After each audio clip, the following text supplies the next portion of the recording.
National Party and members of the public and other groups are here today to make a bit of a noise. And for the people that stand around wondering what we're doing here, I'm going to tell you. There's a group of Muslim paedophile rapists, scum, in that court today. We're here to tell the media and to tell the general public what's happening in this country. It's not just in Liverpool, and it's not just the 9 scum that's up for sentencing today in that court. And I'll tell you right now, it's my personal opinion that the laws should be changed and those people should be hung for what they've done. But no, I'll tell you what's happening. All the police are here, and the hundreds of police round the corner, and the 25 riot wagons have pinned us in here, threatened to arrest us if we cross this imaginary line, because they're here to protect the paedophile scum that's up in those windows there, laughing at the police force that protects them, laughing at the public that puts up with us, and laughing at the treatment the police give the only voice this country's got, people like us, being suppressed. We've got a photographer with us, he's got his press card, and that's the head man over there, the chief super inspector of this demonstration, has just looked at the press card. This is freedom of the press in this country, and you fella should hang your head in shame. Right? You should hang your head in shame.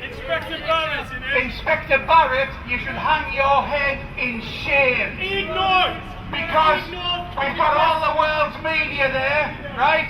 We've got photographers, we've got Sky TV, right? We've got a journalist here, and they've just told him under section 40, whatever that is, that if he moves out of here again, even with his press card, they're going to arrest him.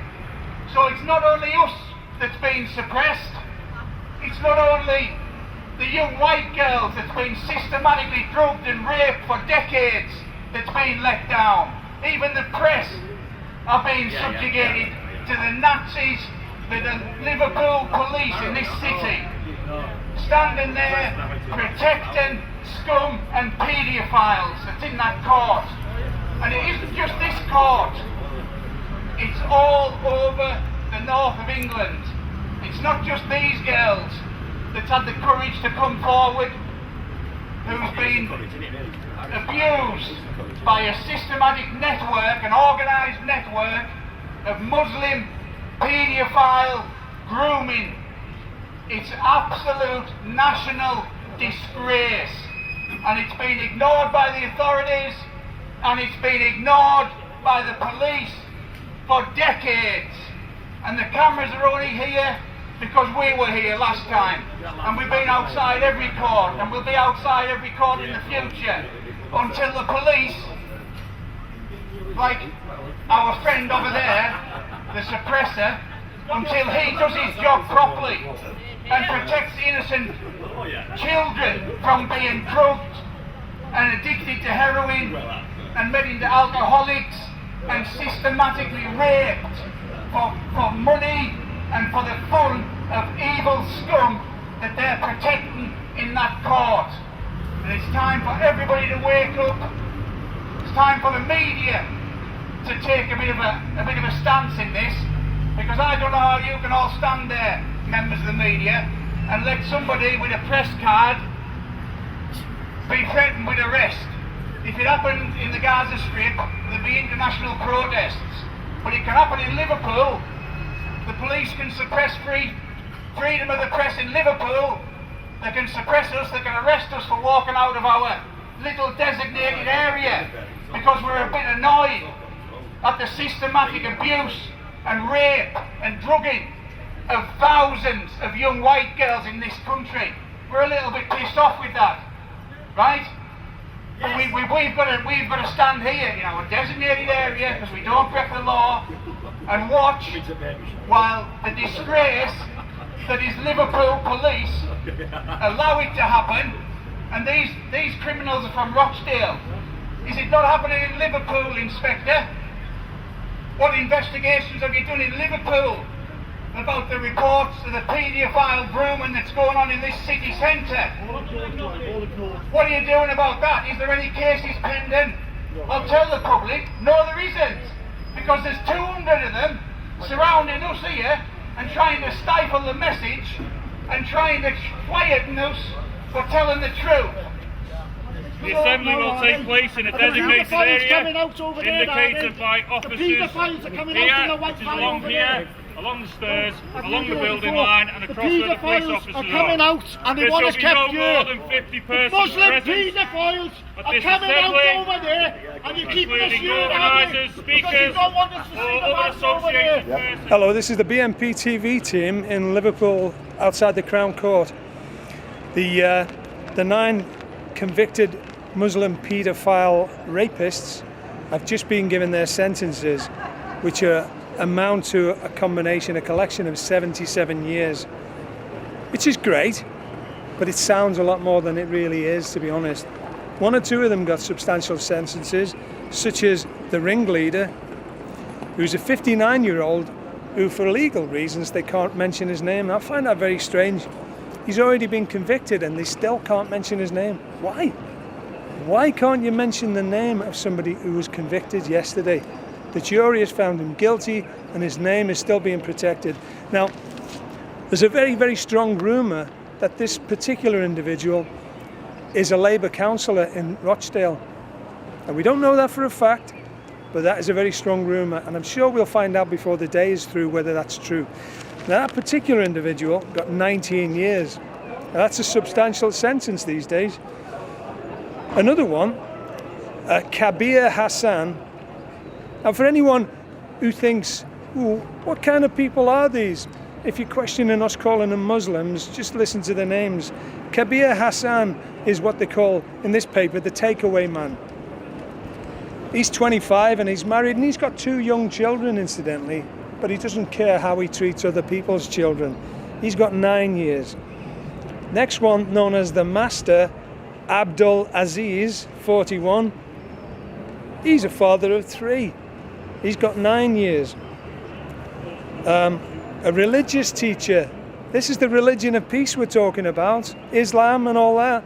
Religious teacher, Abdul Rauf, 43, has got 6 years.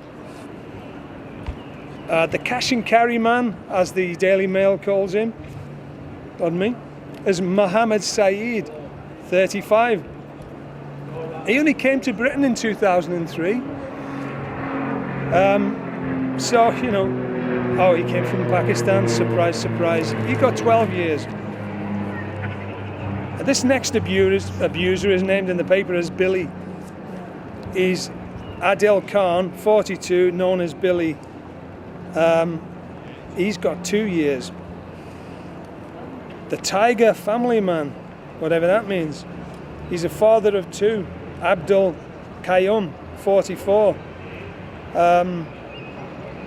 He's got children as well. He got 5 years. Another one named as the dead creepy driver by one of the victims, Mohammed Amin. Got 5 years.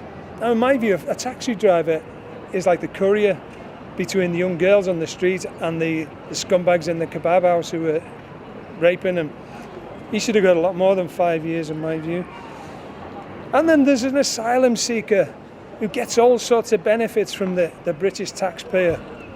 Everything paid for, including a mobile phone and as many calls as he wants to collect as many young kids as he wants, all at the expense of the taxpayer. His name is Afghan Hamid Safi. Afghan suggests he comes from Afghanistan.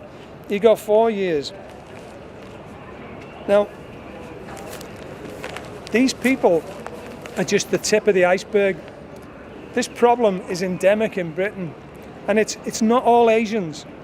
It's not even all Muslims, to be frank with you, even though that's religion of peace is a load of tosh, in my opinion. There's specifically Pakistani Muslims. They seem to have it within their culture that it's okay to go around raping and murdering, such as Charlene Downs, young white girls, underage children. And they're allowed to do that because the controlled media and the establishment and the thugs in uniform that you see around us go along with it. They don't do enough to stop them. They see them standing outside kids' schools, or pulling up in their flash BMWs and bringing the 14, 13-year-old girls over to the car and chatting them up. It should be stopped right there at the school gates, not waiting until the kids are dead like Charlene or raped like these kids are. And one little girl in Telford was being raped all night long by a gang of up to 10 Muslims. In the end, the only way she could escape was by smashing a window and jumping out of an upper floor, completely naked. Now, nobody's been convicted of that either yet. What do these people have to do to get convicted? Okay, one of them's been given 19 years. Every last one of these should be dangling from a lamppost by now.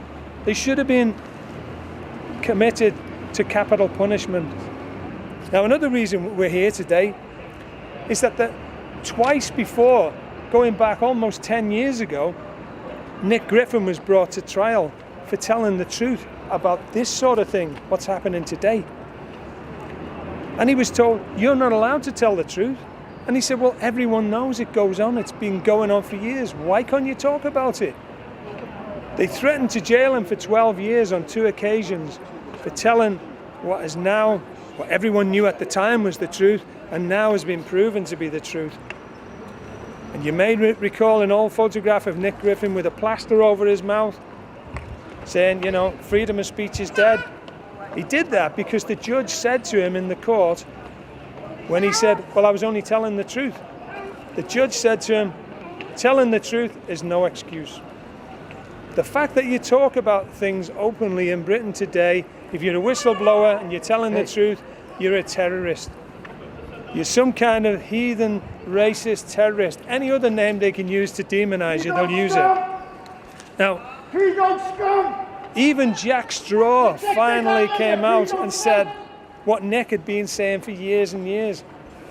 And then, because Jack Straw said it, the communist Blackburn MP, the press started to listen, but the controlled media never did anything about the truths that Nick exposed. How many young kids would have been saved? How many of their lives would have not been destroyed if they'd have done something about what Nick was talking about in 2004? While all that money was being spent on trying to get a conviction against Nick Griffin, they were ignoring and turning their back on all of these little girls that were being murdered, including and raped and molested, including Charlene Downs in Blackpool. But they still haven't got a conviction. But the police are not looking for anyone else because they know who did that. They know those 2 individuals did it. And we would like a retrial. The British National Party is demanding a public inquiry into the police failures of all of these things that we've discussed. They've been covering it up for years. If they'd have had that inquiry earlier, lots of these kids might have been saved.